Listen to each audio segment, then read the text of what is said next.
అభివృద్ధి దయచేవాడు ఆయనే. సొమ్మసిల్లిన వారిని సైతము బలమిచ్చేవాడు ఆయనే.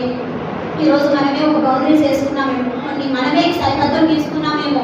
ఇదిగో ఈ అప్పులు పోవు, ఈ అనారోగ్యం పోదు, ఈ బాధలు పోవు, ఈ పెళ్లిళ్ళు కావు, లేకపోతే ఈ ఆస్తులు రావు, ఇవి ఏవి నా కుమారులు మారరు, నా కుమార్తెలు మారరు. ఇలాంటి పంజరంలోనే మనం ఉన్నట్లయితే దేవుడు ఈ రాత్రి మనతో మాట్లాడుతా ఉన్నాడు. నిన్ను పంపిన వాడకు యెహోవాను నేనే, ఈ లోకానికి నిన్ను పంపించిన యెహోవాను నేనే. నీ పట్ల ఒక ప్రణాళిక ఉంది, నీ పట్ల ఒక సంకల్పం ఉంది, నీ పట్ల నాకు ఒక ఆలోచన ఉంది.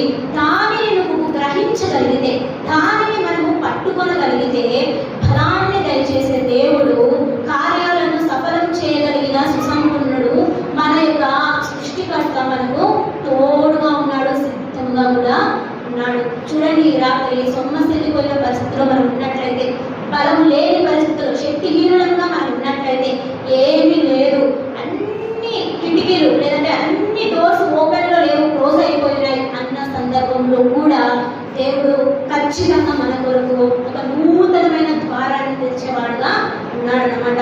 ఈ మాట నమ్మి కూడా ఇశ్రాయేలు ప్రజలు దారి తప్పిపోతా ఉన్నారు. ఇక్కడ కూర్చున్నామే మనం అందరము. మీకు ఒక ఫ్యాక్ట్ తెలుసో లేదో, ఇక్కడ మనమంతా వచ్చి కూర్చున్నాం కదా, ఇది ఎందుకు? నువ్వు అనుకుంటూ వచ్చి కూర్చోలేదు ఇక్కడ, నేను అనుకుంటే ఇక్కడ నిలవలేదు. కానీ ప్రభు ప్రణాళిక అలా ఉంది, ప్రభు చిత్తం అలా ఉంది, ఆయన ఉద్దేశం అలా ఉంది. ఆయన ఇష్టపడ్డాడు కాబట్టి మనం ఆయన సన్నిధిలో ఇక్కడ కూర్చున్నాం. మనం లేదంటే ఇప్పుడు రాని వాళ్ళకు మనకు తేడా చూడండి ఒకసారి.